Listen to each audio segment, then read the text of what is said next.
sera effectivement sur le site. Toujours dans la partie élection, dans la partie qui vous concerne, c'est-à-dire élection dans les CST locaux. Vous retrouvez tous les documents, tous les replays et tous les supports. Donc voilà pour les agents admis à voter par correspondance. On va passer sur les listes de candidats. Donc, quels sont les agents qui sont éligibles au titre du CST? Donc, la première condition pour être éligible, c'est de remplir les conditions pour être électeur. C'est-à-dire que les conditions qu'on a vues pour être électeur, pour être éligible, il faut obligatoirement remplir ces conditions-là. Et cette fois, à la date limite de dépôt des listes. Donc, on se base encore sur une nouvelle date. Attention, tous les électeurs, toutes les personnes qui sont sur liste électorale ne seront pas éligibles. C'est-à-dire les agents en congé de longue maladie, de longue durée et de grave maladie ne pourront pas être élus. Les agents qui ont été frappés d'une rétrogradation ou d'une exclusion temporaire de fonction de 16 jours à 2 ans, à moins qu'ils n'aient été amnistiés ou qu'ils n'aient été relevés de leur peine, c'est pareil, ils ne pourront pas être élus. Les agents qui sont frappés d'une des incapacités énoncées à l'article L6 du code électoral, donc ça va être les personnes condamnées à l'interdiction du droit de vote et d'élection. Auparavant, on mentionnait également un autre article du code électoral, mais ça a été supprimé, et c'était l'article qui concernait les agents sous tutelle de mémoire. Donc, chaque candidat doit fournir une déclaration de candidature ainsi qu'une attestation sur l'honneur qu'il remplit les conditions d'éligibilité. Donc ça, c'est les conditions pour être éligible, donc pour être candidat. En ce qui concerne les listes de candidats, il y a aussi des conditions, puisque les listes ne peuvent être présentées que par des organisations syndicales qui répondent aux conditions fixées à l'article 9 bis de la loi de 83. Certains pourront être étonnés qu'on fasse encore mention à des articles des lois de 83 et de 84, alors que vous le savez, hein, le Code général de la fonction publique est entré en vigueur. Mais il faut savoir qu'il y a des articles qui sont encore en vigueur dans les lois de 83 et de 84 jusqu'à, enfin, en ce qui concerne les élections, jusqu'au début de l'année prochaine. Donc, les listes candidats ne peuvent être présentées donc, par les organisations syndicales de fonctionnaires qui, dans la fonction publique où est organisée l'élection, donc dans la fonction publique territoriale en ce qui nous concerne, sont légalement constituées depuis au moins 2 ans à compter de la date de dépôt légal des statuts et qui satisfont aux critères de respect des valeurs républicaines et d'indépendance. Et le deuxième type, c'est les organisations syndicales de fonctionnaires affiliées à une union de syndicats de fonctionnaires, c'est-à-dire les unions dont les statuts déterminent le titre et prévoient l'existence d'organes dirigeants propres désignés directement ou indirectement par une instance délibérante et de moyens permanents constitués notamment par le versement de cotisations par les membres. Bon, c'est des définitions un petit peu complexes, mais enfin, en tout cas, de toute façon, enfin, les grandes organisations syndicales constituées depuis au moins 2 ans remplissent en général toutes ces conditions. Les unions de syndicats doivent être légalement constituées depuis au moins 2 ans, donc elles aussi, hein, à compter de la date de dépôt légal des statuts et satisfaire aux critères de respect des valeurs républicaines et d'indépendance, donc comme ce qu'on disait précédemment. Toute organisation syndicale ou union de syndicats de fonctionnaires qui a été créée par fusion d'organisations ou d'unions, elle sera présumée remplir la condition d'ancienneté de 2 ans dès lors que chacune de ces organisations ou unions satisfait elle-même ces conditions. C'est-à-dire que même si c'est une nouvelle organisation née d'une fusion, si les 2 organisations remplissaient déjà cette condition de 2 ans, il y a pas de souci. On estimera que cette nouvelle organisation a déjà l'ancienneté nécessaire. Donc, nul ne peut être candidat sur plusieurs listes pour un même scrutin et chaque organisation syndicale ne pourra présenter qu'une liste de candidats pour un même scrutin. Néanmoins, les listes peuvent être communes à plusieurs organisations syndicales. Donc, lorsque l'autorité territoriale va constater qu'une liste ne satisfait pas aux conditions fixées par l'article 9 bis, hein, c'est les conditions que je viens de vous donner, elle informe le délégué de liste au plus tard le jour suivant la date limite de dépôt, par décision motivée, de l'irrecevabilité, de la liste. Les organisations affiliées à une même union ne peuvent pas présenter des listes concurrentes à une même élection. Exemple, une section locale ne peut pas présenter une liste, enfin ne peut présenter une liste que si la section départementale du même syndicat n'en a pas présenté une elle-même. Donc lorsque plusieurs organisations syndicales qui sont affiliées à une même union ont déposé des listes concurrentes pour un même scrutin, c'est pareil, l'autorité territoriale va en informer les délégués de chacune de ces listes dans un délai de 3 jours francs. Et les délégués de liste disposeront ensuite d'un délai de 3 jours francs également pour procéder aux modifications ou au retrait de listes nécessaires, pour qu'il n'y ait plus de concurrence entre les listes. Passé ce délai et s'il n'y a pas eu de modification ou de retrait des listes en cause, l'autorité territoriale elle va en informer l'union des syndicats dont la liste se réclame dans un délai de 3 jours francs. Et dans ce cas-là, c'est l'union de syndicats qui va devoir indiquer à l'autorité territoriale quelle est la liste qui va pouvoir se prévaloir en fait de l'appartenance à l'union. Il va désigner, c'est cette liste-là qui va nous représenter. Cette réponse, elle doit être faite dans un délai de 5 jours à compter de la réception de la demande de l'autorité territoriale par lettre recommandée avec accusé de réception. La conséquence, c'est que les listes de concurrentes qui n'ont pas reçu l'aval de l'union ne pourront pas être regardées comme affiliées à cette union et du coup, elles ne pourront pas se prévaloir, des bulletins de vote, enfin sur les bulletins de vote de l'appartenance à une union de syndicats à caractère national. Alors, je Je laisse la parole à Elisabeth du coup qui va vous parler de la composition des listes de candidats. avant cela, je vois qu'il y a une question. Est-ce que Ah l'on oui. doit informer les agents des conditions d'éligibilité ou est-ce que ce sont les organisations syndicales qui s'en chargent?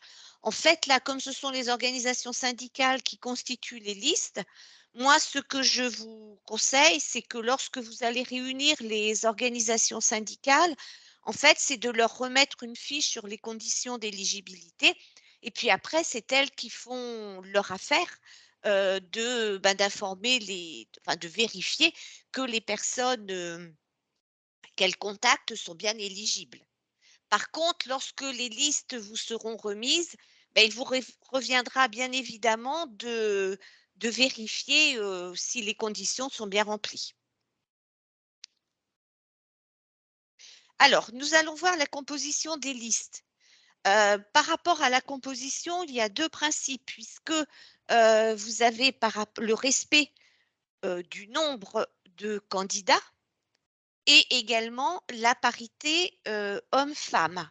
Puisque pour favoriser l'égal accès des femmes et des hommes aux responsabilités professionnelles et sociales, les listes de candidats aux élections doivent maintenant être composées d'un nombre d'hommes et de femmes qui correspondent à la part de femmes et d'hommes représentés au sein de l'instance.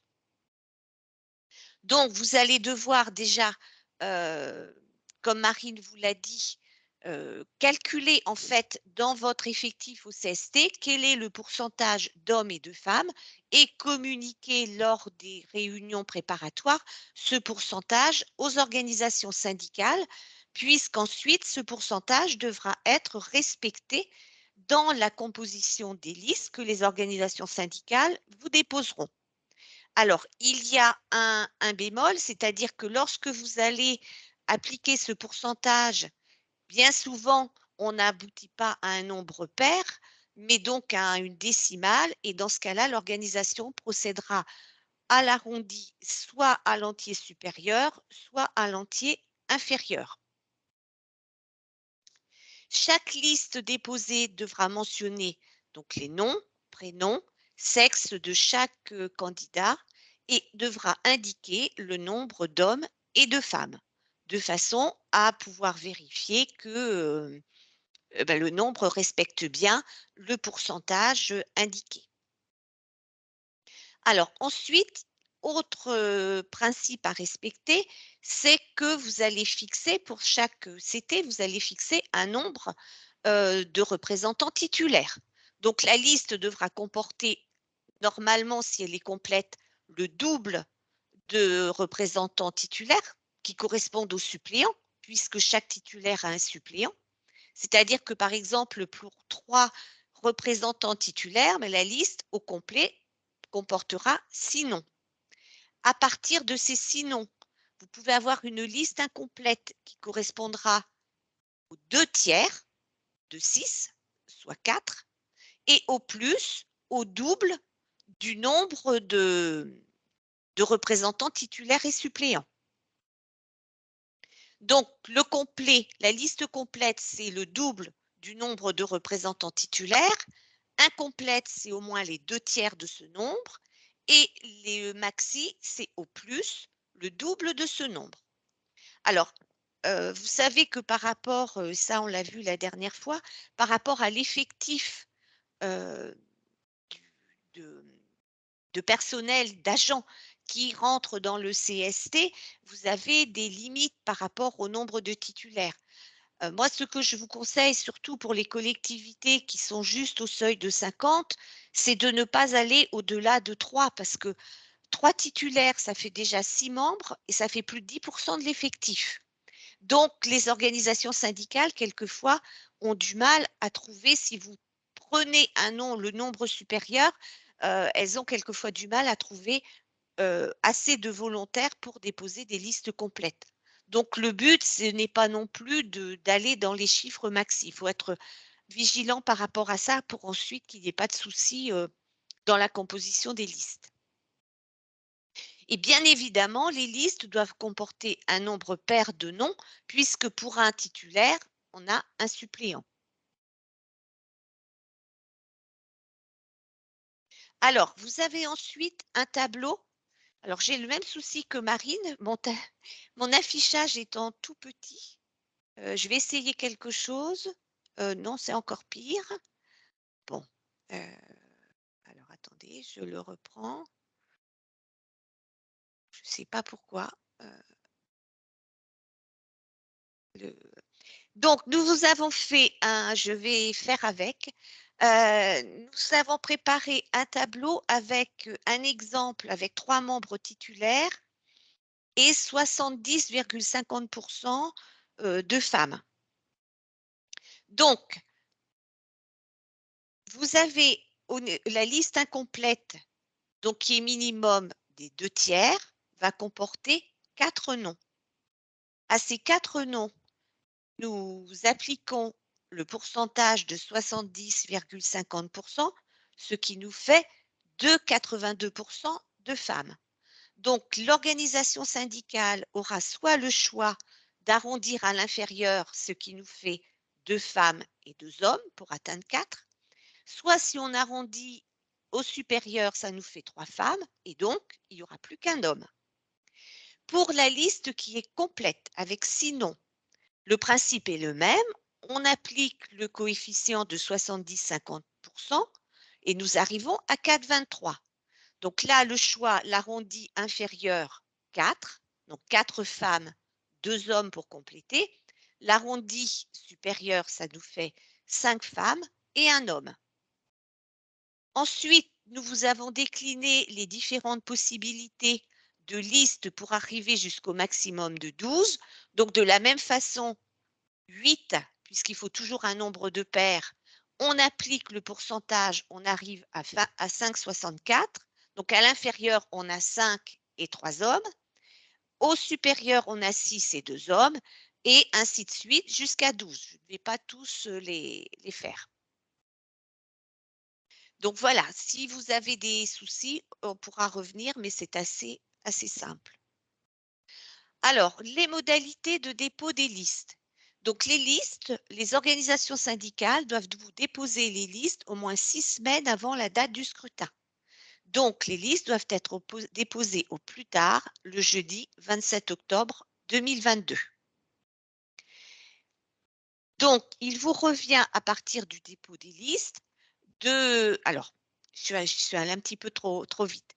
Donc, à chaque dépôt de liste doit être accompagné d'une déclaration de candidature signée par chaque candidat.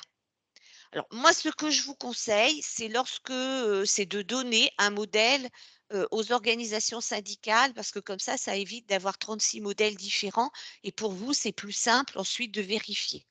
Mais bon, quelquefois, même quand on donne des modèles, les organisations syndicales ont eu, elles, des propositions qui ont été données par leur fédération et quelquefois, elles prennent celles des fédérations.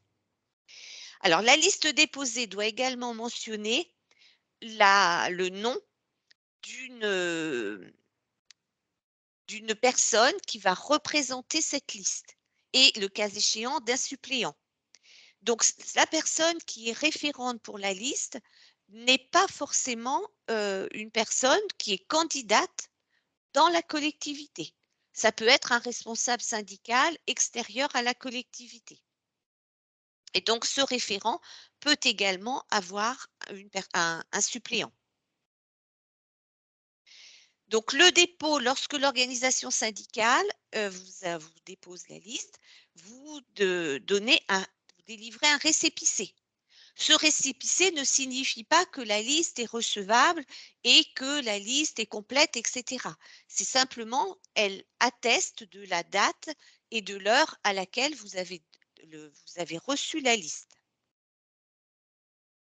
Alors, bien évidemment, nulle personne ne peut être candidate sur plusieurs listes pour un même scrutin. C'est-à-dire que, par exemple, vous ne pourriez pas avoir quelqu'un qui va être représentant sur 2 listes dans 2 organisations syndicales différentes, et chaque organisation syndicale ne peut présenter qu'une liste de candidats pour un même scrutin. Donc les listes ensuite sont affichées dans les locaux administratifs de la collectivité au plus tard le 2e jour suivant la date limite fixée pour leur dépôt, soit le samedi 29 octobre 2022. Donc ce qui veut dire qu'en fait, en général, on essaie d'afficher les listes quand elles sont complètes et quand elles correspondent à tous les critères. Donc ça fait si les organisations syndicales vous déposent les listes le jeudi, bah, ça fait peu de temps en fait pour tout vérifier. Mais bon, ça arrive aussi que les organisations syndicales déposent les listes avant la date limite, ce qui laisse un petit peu plus de temps pour, vérifier l'éligibilité des candidats, si les listes sont bien complètes, s'ils respectent bien, la proportion hommes-femmes, etc. Et si vous avez des organisations syndicales qui se sont regroupées pour déposer une liste, eh bien la répartition entre les 2 devra être mentionnée et rendue publique lors du dépôt. Sinon, la répartition des sièges se fera à égalité entre les 2 organisations syndicales. Alors, en principe, les listes de candidats ne peuvent plus être modifiées après la date limite de dépôt des listes, soit après le 27 octobre. C'est aussi la raison pour laquelle souvent les organisations syndicales déposent avant, de façon à ce s'il y a une irrégularité, à leur permettre de modifier la liste. Cependant, le décret prévoit un certain nombre de rectifications. Alors, les rectifications pourront être apportées lorsque l'éligibilité d'un candidat est mise en cause. Donc, lorsqu'un candidat figure sur une liste, en fait, il apparaît qu'il n'est pas éligible. Par exemple, l'organisation syndicale ignorait que ce candidat était en congé de longue maladie ou de longue durée. Donc, la collectivité, elle a 5 jours francs après la date limite de dépôt des listes, pour informer l'organisation syndicale, de cette inéligibilité. Donc 5 jours francs, vous le verrez dans le calendrier, mais donc ça vous fait jusqu'au 2 novembre 2022 pour avertir, le délégué de liste d'une éventuelle inéligibilité d'un des candidats. Et le délégué a ensuite 3 jours francs, c'est-à-dire jusqu'au 7 novembre 2022 pour rectifier sa liste. Alors, le candidat inéligible est remplacé par un candidat désigné dans le respect des règles relatives à la répartition équilibrée hommes-femmes, et à l'occasion, le délégué pourra modifier l'ordre de présentation de la liste, puisque l'ordre de présentation, en fait, va ensuite commander en fait, les titulaires et les suppléants, puisque les premiers de la liste seront les titulaires et ensuite les suppléants dans la limite des sièges que l'organisation syndicale aura à l'issue des élections. Donc, il se peut que si l'organisation syndicale remplace quelqu'un qui se situait dans des candidats qui pouvaient être éligibles, il souhaitera modifier l'ordre de présentation. Alors, si toutefois l'organisation syndicale ne modifie pas la liste, eh bien l'autorité territoriale enlèvera de la liste, enfin rayera de la liste les candidats ou le candidat inéligible et la liste ne pourra être maintenue que si elle respecte toujours les modalités de liste incomplète, c'est-à-dire qu'elle devra au moins, malgré la personne retirée, le ou les personnes retirées, justifier d'au moins 2/3 de candidats et devra également respecter la parité homme-femme. Sinon, la liste sera déclarée irrecevable.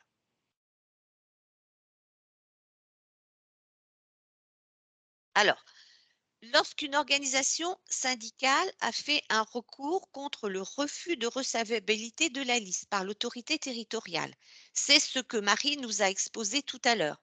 Elle nous a indiqué un certain nombre euh, de principes que les organisations syndicales doivent respecter pour être recevables, notamment le délai de 2 ans de constitution.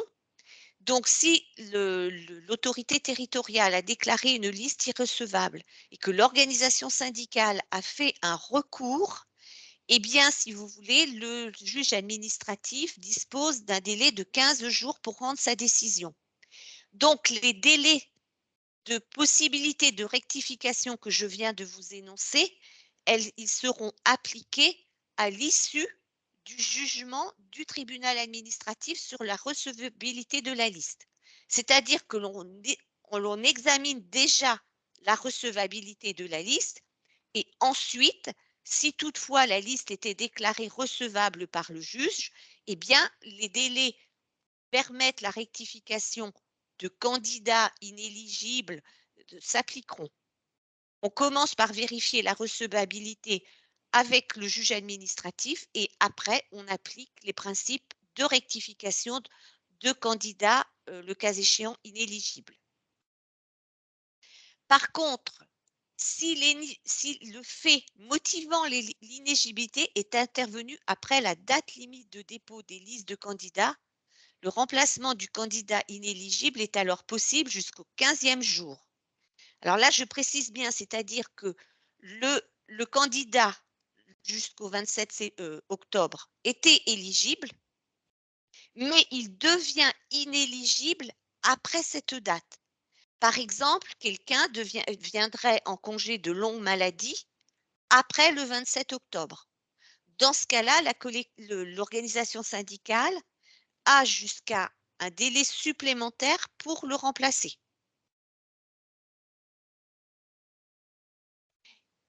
Et si 14 jours avant la date du scrutin, et malgré la survenance d'une inéligibilité, la liste ne pourra plus être modifiée. C'est-à-dire que la rectification se fera au moment de l'attribution des sièges.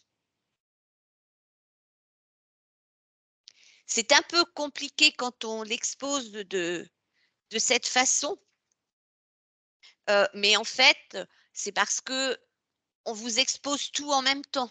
En général, les problèmes de recevabilité de liste, depuis que les modalités ont été, allégées depuis 2018 avec la condition des 2 ans et cetera, donc c'est plutôt rare et tout ce qui est inéligibilité et cetera, c'est pareil, ça n'arrive pas très souvent.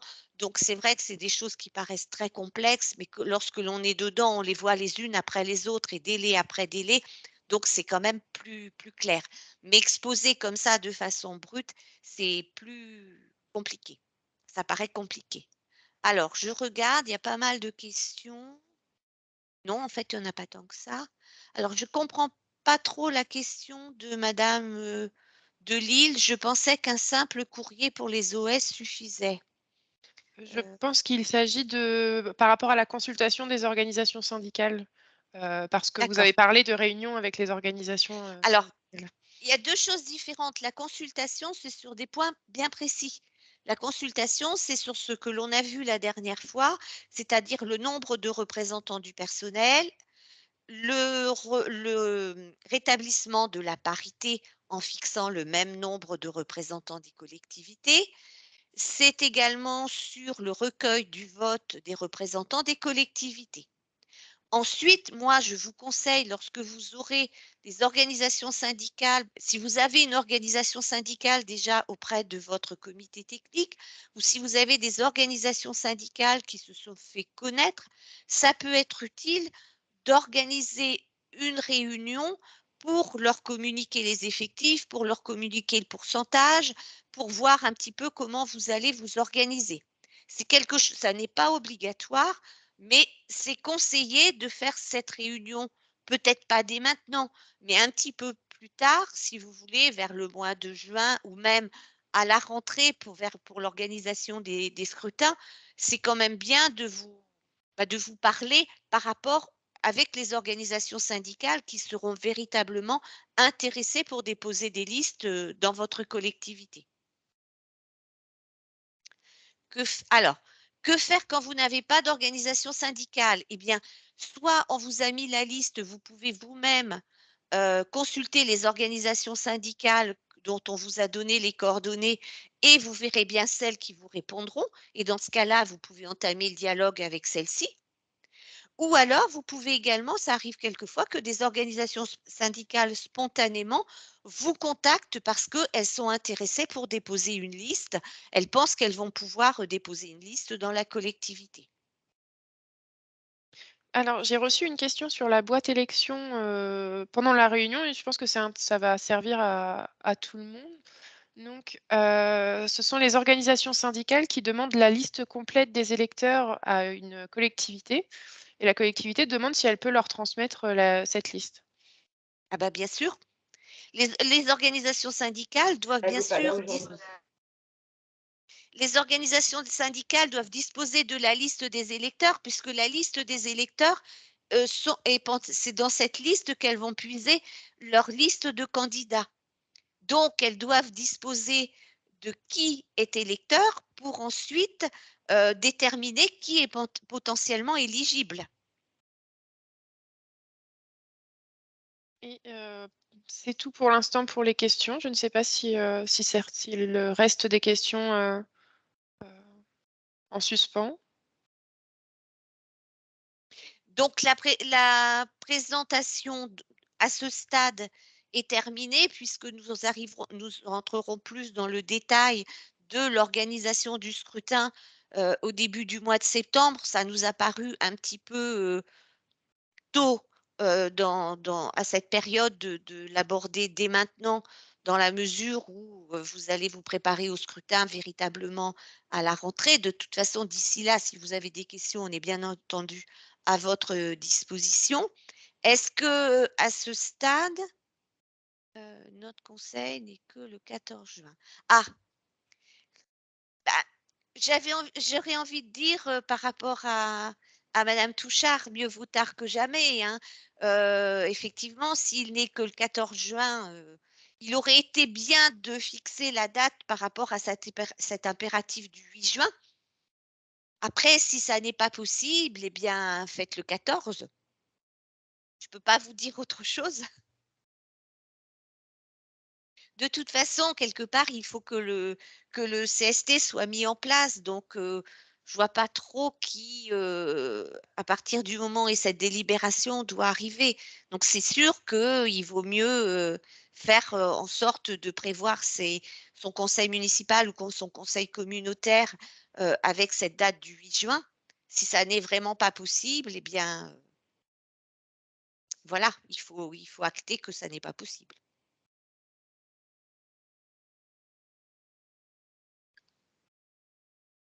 Alors, je ne vois pas d'autres questions. Pour rappel, le support sera sur le site du centre de gestion avec tous les documents qui sont déjà mis à votre disposition. Donc, il y a tous les modèles, le calendrier et toutes les informations dont vous pourriez avoir besoin. Et puis, la boîte mail élection reste, et puis même par téléphone, enfin, nous restons à votre disposition s'il vous reste des interrogations. Par contre, je reviens sur la liste des électeurs. Si vous la communiquez, il faut bien prévenir les organisations syndicales que cette liste, elle est provisoire, puisque, comme vous l'a dit Marine, la, la date de référence, c'est la date du scrutin le 8 décembre. Donc, il faut, si vous faites une liste électorale là maintenant, enfin, une liste des électeurs potentiels, ce ne sera pas la liste électorale définitive, puisque vous pouvez avoir des gens qui sont partis, et notamment au niveau des contractuels, vous pouvez par contre avoir aussi des nouveaux arrivants, puisque quelqu'un qui serait recruté, puisqu'il y a le délai de 2 mois à partir du 8 décembre, quelqu'un qui serait embauché début octobre pourrait être sur la liste. Donc, il faut bien prévenir les organisations syndicales que la liste, elle est établie au jour J et qu'elle sera susceptible d'évolution puisque la date de référence est le 8 décembre et que bien évidemment, vous ne pouvez pas établir une liste définitive à aujourd'hui. Alors, comment se passe? Alors, par rapport au CAP, CCP, oui, c'est nous qui vous envoyons le matériel, c'est nous qui vous en fait, pour les CAP, les CCP, vous n'aurez qu'une chose à faire, ce sera enfin, qu'une chose, ce sera vérifier les listes électorales lorsqu'on vous les enverra et ça, on en reparlera aussi, au mois de septembre, mais la liste électorale, elle ne sera pas envoyée avant le début du mois de septembre pour les raisons que je vous disais, même, un petit peu plus tard, puisque, la date de référence du scrutin est le 8 décembre. Donc ce sera lorsque vous recevrez les listes électorales, les vérifier et nous indiquer les irrégularités, les erreurs qu'il pourrait y avoir et ensuite ce sera lorsque l'on vous enverra le matériel électoral. Surtout, bien le distribuer de façon dès que vous le recevez à vos agents. Voilà. Sinon, j'allais dire, on s'occupe de tout. Voilà. Bah, écoutez, si vous n'avez pas d'autres questions, heu, nous allons à non, c'est bon. Nous allons nous quitter. Je vais vous souhaiter bon courage et puis donc nous vous proposerons un nouveau webinaire début septembre sur la suite du processus électoral et d'ici là, de toute façon, vous avez la boîte mail élection à votre disposition et nous sommes là également, voilà. Bonne journée, bon courage. Merci à tous, au revoir. Merci, au revoir.